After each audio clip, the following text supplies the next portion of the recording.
Shalom saudara dan saudari yang dikasihi dan diberkati Tuhan. Jumpa lagi dalam Indri hari ini, Kamis dalam Pekan Biasa yang ke-34.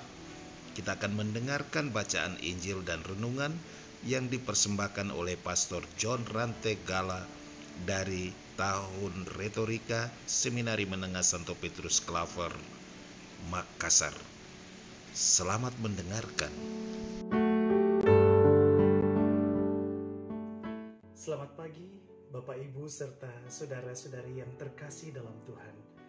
Kembali lagi bersama dengan saya, Pastor John Rantegala.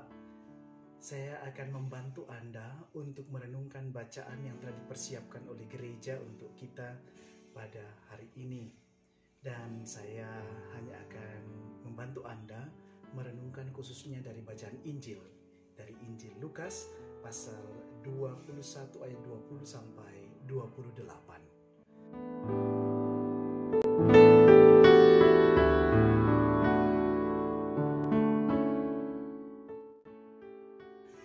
Apabila kamu melihat Yerusalem dikepung oleh tentara-tentara, ketahuilah bahwa keruntuhannya sudah dekat. Pada waktu itu, orang-orang yang berada di Yudea harus melarikan diri ke pegunungan, dan orang-orang yang berada di dalam kota harus mengungsi, dan orang-orang yang berada di pedusunan jangan masuk lagi ke dalam kota, sebab itulah masa pembalasan, di mana akan genap semua yang ada tertulis.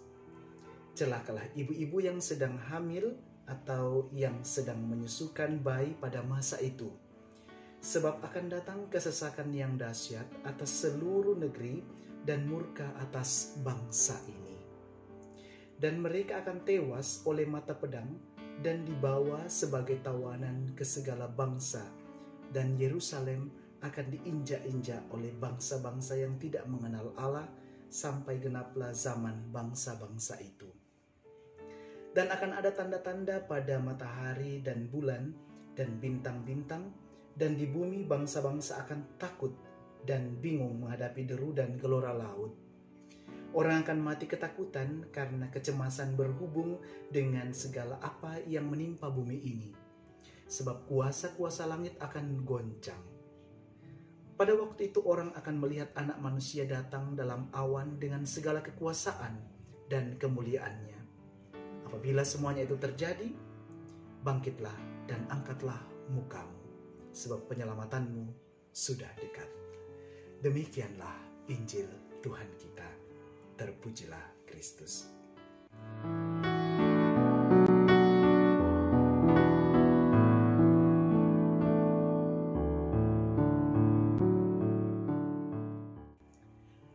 Bapak Ibu serta saudara-saudari yang terkasih, semakin kita mendekat pada akhir tahun ini, kita disuguhkan dengan bacaan-bacaan yang banyak bicara tentang hari kiamat.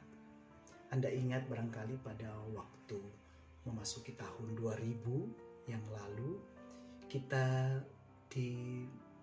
disuguhkan dengan adanya prediksi dari bangsa Aztec di Meksiko, bahwa akan ada hari kiamat pada tahun 2000. Banyak juga film tentang hari kiamat, buku-buku yang menuliskan tentang hari kiamat.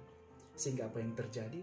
Orang berbondong-bondong membeli semua makanan yang ada, lalu menggali lubang, membuat bunker, lalu mereka tinggal di dalam, dan mereka menggunakan makanan itu sebagai persediaan atau persiapan mereka untuk menghadapi hari kiamat. Tetapi apa yang terjadi? Sampai sekarang kiamat itu tidak datang juga. Dalam bacaan yang kita dengarkan pada kesempatan ini, kita mendengarkan bagaimana Yesus yang meramalkan tentang kehancuran Yerusalem. Dan kita tahu sebelumnya, tahun 587 sebelum Masehi, Bait Allah atau Kenisa Yerusalem itu dihancurkan oleh kerajaan Babel yang dipimpin oleh Raja Nebukadnezar.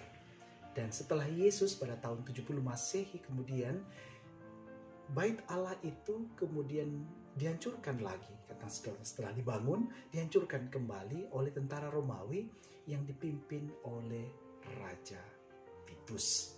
Dan kalau dihubungkan ini Yerusalem ini akan Yerusalem itu dihancurkan dan nanti ada yang namanya Yerusalem yang baru.